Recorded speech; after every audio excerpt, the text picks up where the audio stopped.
वो रात जब मैंने अपने कमरे में इस गुड़िया की आंखें अपनी तरफ घूमते हुए देखी तो मैं समझ गई कि जो चीज मैंने खरीदी थी वो सिर्फ एक खिलौना नहीं थी। अगर आप वाकई असली और खौफनाक कहानियों के शौकीन हैं तो अभी इस वीडियो को लाइक करें और चैनल को सब्सक्राइब कर लें। आपका एक क्लिक अगली कहानी को हकीकत बनाता है। चलें अब इस कहानी को वहीं से आगे बढ़ाते हैं जहां असल खौफ शुरू होता है। यह कहानी है पुणे की रहने वाली रिया सिंह की। रिया एक 27 साला ग्राफिक डिजाइनर थी जो अपने छोटे से फ्लैट में अकेली रहती थी। काम के दबाव से भरपूर जिंदगी, रात को देर तक स्क्रीन के सामने बैठना और हफ्तों तक किसी से ढंग से बात ना होना, यही उसकी जिंदगी का हाल था। रिया को एस्थेटिक चीजों का बहुत शौक था। जो भी ट्रेंड होता वो उसे अपने कमरे में शामिल करने की कोशिश करती। पौधे, पुरानी तस्वीरें, अजीबोगरीब मुजस्समे। उसका कमरा एक छोटी सी गैलरी की तरह लगता था। और जब लापुबू का शोर हर जगह फैल गया, इंस्टाग्राम पर, यूट्यूब पर, रील्स पर, तो रिया भी इस लहर में बह गई। लापुबू, वो छोटी सी गुड़िया जिसके नुकीले दांत होते हैं, बड़ी बड़ी आंखें और एक अजीब सी मुस्कुराहट जो ना खुशी लगती है ना गुस्सा, बस कुछ और। रिया ने एक दिन इरादा कर लिया कि वो भी लबूबू खरीदेगी। उसने सरकारी दुकानों पर तलाश की लेकिन सब आउट ऑफ स्टॉक था। फ्लिपकार्ट, मिंत्रा, हर जगह वेटिंग लिस्ट। और फिर उसकी नजर पड़ी इंस्टाग्राम के एक छोटे से पेज पर। नाम था रेयर टॉयज पुणे। प्रोफाइल पर चंद तस्वीरें थी, सब लिमिटेड एडिशन लबूबू की। प्राइसेस मार्केट से थोड़ी कम थी और हर पोस्ट के नीचे लिखा था लास्ट पीस। रिया ने डीएम किया, जवाब फौरी आया। बंदे ने लिखा कि एक खत सीरीज है, जापानी इंपोर्ट, सिर्फ एक पीएस बाकी है और अगर आज ऑर्डर ना किया तो कल तक वो भी जाएगा। रिया ने बगैर ज्यादा सोचे पैसे ट्रांसफर कर दिए। 3 दिन बाद एक छोटा सा भूरे कागज में लिपटा पार्सल आया। कोई ब्रांड लेबल नहीं, कोई सरकारी पैकेजिंग नहीं, बस अंदर से थोड़ी सी बबल रैप और उसमें बंद एक गुड़िया। रिया ने जब उसे खोल कर देखा तो पहली नजर में उसे कुछ अजीब लगा। असल लबूबू की मुस्कुराहट थोड़ी प्लेफुल होती है, बचकाना सी, लेकिन इस गुड़िया का मुंह कुछ ज्यादा खुला हुआ था। दांत थोड़े लंबे, आंखें थोड़ी ज्यादा गहरी और पूरे चेहरे पर एक तासुर जो रिया को बयान नहीं हो रहा था। उसने सोचा शायद ये कोई कस्टम एडिशन है। उसने उसे अपनी बुक शेल्फ पर सजा दिया और आगे बढ़ गई। लेकिन उस रात से कुछ बदल गया। पहली रात रिया को नींद नहीं आई। वो बिस्तर पर लेटी रही और उसे एक एहसास होता रहा जैसे कोई उसे देख रहा है। उसने सोचा थकावट होगी, कमरे की लाइट बंद की और आंखें मूंद ली। लेकिन रात के करीब 3 बजे उसे एक आवाज आई, बहुत हल्की, बहुत धीमी, जैसे कोई चीज खर्च रहा। रिया ने आंखें खोली। कमरे में अंधेरा था, बस बाहर से स्ट्रीट लाइट की हल्की रोशनी खिड़की के पर्दे से छन कर आ रही थी। आवाज बुक शेल्फ की तरफ से आ रही थी। रिया ने सोचा चूहा होगा। वो उठी, लाइट जलाई और शेल्फ की तरफ गई। गुड़िया वहीं थी, बिल्कुल उसी जगह। लेकिन रिया को यकीन था कि उसने गुड़िया का मुंह बाईं तरफ करके रखा था। अब वो सीधा उसकी तरफ देख रही थी। रिया ने खुद को समझाया, रात को आंखें धोखा देती हैं। उसने गुड़िया का रुख मोड़ा और वापस सो गई। दूसरी रात वही आवाज, और इस बार रिया ने देखा कि गुड़िया की पोजीशन फिर बदल गई थी।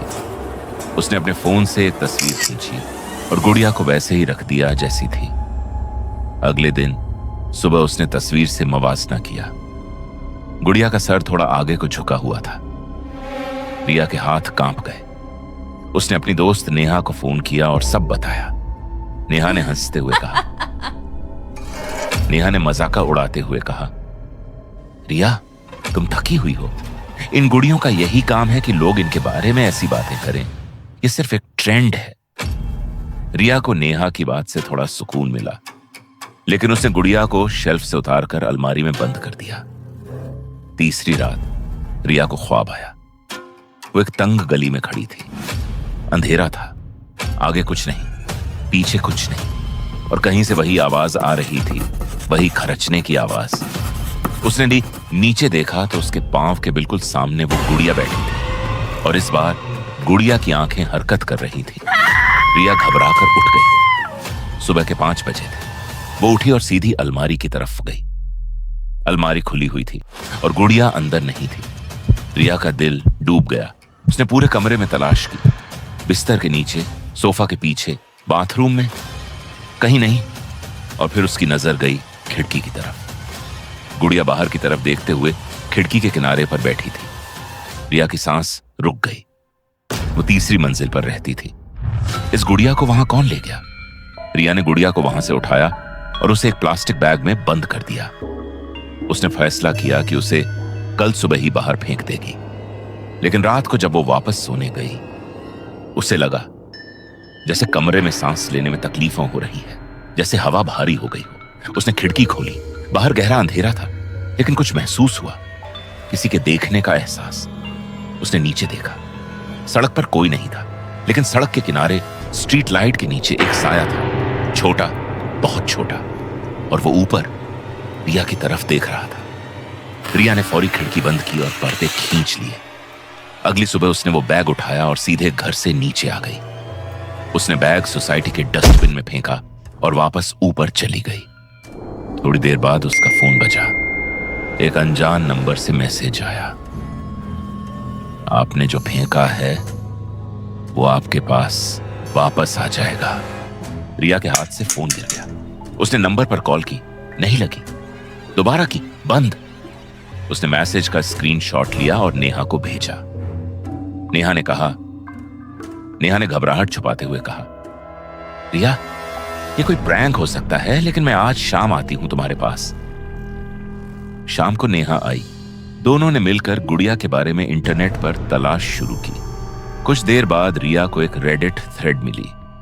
किसी ने लिखा था कि पुणे, मुंबई और हैदराबाद में कुछ फेक लबूबू दुकानदार हैं जो ओरिजिनल पैकेजिंग की बजाय लोकली बनाई गई गुड़ियां बेचते हैं। ये गुड़ियां कभी कभी पुरानी फैक्ट्रीज में बनती हैं, जहां ना जाने क्या क्या होता है। एक यूजर ने लिखा था कि उसने भी ऐसी गुड़िया खरीदी थी और महीने भर में वो ज़हनी तौर पर बिल्कुल टूट गया था। रिया ने घबराकर वो सेलर का इंस्टाग्राम पेज दोबारा खोला। पेज गायब हो चुका था और तब नेहा ने कुछ देखा जो रिया ने नहीं देखा था। नेहा ने धीमी आवाज में कहा, रिया, वो बैग जो तुमने सुबह फेंका था वो तुम्हारी शेल्फ के नीचे है। रिया ने गर्दन मोड़कर देखा। वो बैग, वही प्लास्टिक बैग, वहीं पड़ा था। दोनों लड़कियां उठी। नेहा ने बैग को हाथ लगाने से मना किया, लेकिन रिया ने हिम्मत की। उसने बैग खोला। गुड़िया अंदर थी, लेकिन इस बार कुछ और भी था। गुड़िया के हाथ में एक छोटा सा कागज था, जैसे कोई स्लिप। रिया ने उसे खोला। उस पर लिखा था, rare toys Pune, order number 047, do not return. Riya को पहली बार यह ख्याल आया कि यह कोई आम फ्रॉड नहीं था। कोई चाहता था कि वो ये गुड़िया खरीदे, कोई चाहता था कि यह गुड़िया रिया के पास हो, और कोई ये भी यकीनी बना रहा था कि वो वापस ना जाए। नेहा ने फौरी फैसला किया। उसने कहा, नेहा ने मजबूत आवाज में कहा, हम अभी इस गुड़िया को इस सेलर के पास लेकर जाते हैं। पता इंस्टाग्राम पर था, पुणे का कोई इलाका। स्क्रीनशॉट्स होंगे तुम्हारे पास पुराने। रिया ने पुरानी चैट देखी। सेलर ने एड्रेस नहीं दिया था, लेकिन एक बार उसने जिक्र किया था कोथरूड एरिया। रात के 8 बज रहे थे। दोनों ने ऊबर ली और कोथरूड की तरफ निकल गई। वहां पहुंचकर रिया ने महल्ले के एक दुकानदार से पूछा जो टॉयज बेचता हो, स्पेशली इंपोर्टेड वंस। बूढ़े दुकानदार ने एक पुरानी गली की तरफ इशारा किया और कहा। उस दुकानदार ने आंखें सिकोड़ते हुए कहा, वो छोटी सी दुकान है, नई आई है, लेकिन बेटा शाम ढले वहां ना जाना। रिया और नेहा ने एक दूसरे को देखा और आगे बढ़ गई। गली तंग थी, मध्यम रोशनी। एक तरफ एक छोटी सी दुकान की खिड़की में रोशनी थी। वो अंदर गई। दुकान के अंदर दर्जनों गुड़ियां थीं, सब लाभूबू की तर्ज पर, लेकिन सब कुछ ना कुछ गलत। किसी का मुंह बहुत बड़ा, किसी की आंखें बहुत टेढ़ी, किसी के हाथ बहुत लंबे, और दुकान के पीछे एक आदमी बैठा था। रिया ने उसे पहचानने की कोशिश की। वो प्रोफाइल पिक्चर से अलग लग रहा था। दरमियानी उम्र, पतला, आंखों में एक अजीब सी चमक। रिया ने गुड़िया उसके सामने रखते हुए कहा, रिया ने दबी हुई आवाज में कहा, ये आपने भेजी थी, मुझे वापस चाहिए मेरे पैसे, और ये बताएं कि ये गुड़िया अपने आप वापस कैसे आ जाती है। आदमी ने गुड़िया को देखा, फिर रिया को, फिर नेहा को, और फिर वो मुस्कुराया उसी तरह जैसे गुड़िया मुस्कुराती थी। वो बोला, उस आदमी ने धीमी लेकिन यकीन से भरी आवाज में कहा, यह आपकी है, ऑर्डर नंबर 47। हर गुड़िया किसी एक के लिए होती है, और एक बार ये तय हो जाए तो कोई इसे नहीं बदल सकता। नेहा ने रिया का हाथ पकड़ लिया और कहा, नेहा ने फौरी कहा, रिया हम जा रहे हैं अभी। लेकिन रिया नहीं हिली। कुछ था उस आदमी की आवाज़ी में जो उसे रोक रहा था। उसने पूछा। रिया ने आंखों में आंसू लिए कहा, क्यों क्यों मैं? आदमी ने एक पुरानी नोटबुक निकाली और खोली। अंदर सफ़ों पर नाम लिखे थे, रिया सिंह, पुणे भी लिखा था, और उसके आगे लिखा था, ऑर्डर कंफर्म्ड A1। रिया के जहन में एक बिजली कौंधी। उसने पहले दिन जब लबूबू की तलाश शुरू की थी तो ये पेज उसे खुद ब खुद किसी ने सजेस्ट किया था। ये कोई इत्तेफाकत नहीं था। ये पेज उसे इसलिए नहीं मिला कि वो तलाश कर रही थी। ये पेज उसे इसलिए मिला क्योंकि वो उसे मिलना था। रिया ने वो नोटबुक पकड़ी और बाहर भाग गई। नेहा भी उसके पीछे दौड़ी। आदमी ने कुछ नहीं किया, वो बस बैठा रहा और मुस्कुराता रहा। बाहर आकर रिया ने नोटबुक खोली। उसमें सैकड़ों नाम थे, पुणे, मुंबई, बंगलौर, चेन्नई, दिल्ली। हर नाम के आगे एक तारीख, हर तारीख के आगे एक ऑर्डर नंबर, और बहुत से नामों के आगे एक निशान बना था लाल रंग से। रिया ने अपना नाम ढूंढा। उसके आगे अभी कोई निशान नहीं था। नेहा ने कांपती आवाज में कहा, रिया ये नोटबुक पुलिस को दो अभी। रिया ने फौरी फैसला किया। उसने नोटबुक अपने बैग में रखी। गुड़िया उसने उसी गली में दीवार के साथ रख दी और दोनों वहां से चली गईं। अगले दिन सुबह रिया पुलिस स्टेशन गई और नोटबुक और सारे स्क्रीनशॉट्स जमा करवा दिए। पुलिस ने तफ्तीश शुरू की और कोथरूड में उस दुकान पर छापा मारा। दुकान बंद थी, आदमी जा चुका था, लेकिन दुकान के अंदर वही गुड़ियां थीं, वही नोटबुक्स, और एक अलग कमरे में एक मुकम्मल सिस्टम था जिससे सोशल मीडिया पर फेक पेजेस चलाए जाते थे। हर पेज किसी मुख्तलिफ ट्रेंड पर बेस्ड था। Labubu, vintage toys, handmade dolls, सबका मकसद एक था, लोगों को ढूंढना, उन्हें गुड़िया भेजना। और फिर पुलिस को नोटबुक में से बहुत से लोगों ने कंफर्म किया कि जिनके नाम लाल निशान के साथ थे वो सब गहरी नफ्सियाती तकलीफ में मुब्तला हो गए थे। कुछ ने मुलाजमत छोड़ दी, कुछ लोगों से कट गए, कुछ अस्पताल में थे। वो आदमी कभी नहीं मिला। और उस रात जब रिया अपने फ्लैट वापस आई तो सब कुछ खामोश था।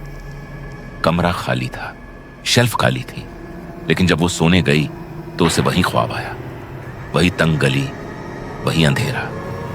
इस बार गुड़िया वहां नहीं थी, लेकिन उसकी जगह पर वो बूढ़ा आदमी खड़ा था और वो मुस्कुरा रहा था। रिया ने आंखें खोली, सारी रात जागी, और सुबह होने पर उसने एक काम किया जो शायद बहुत पहले करना चाहिए था।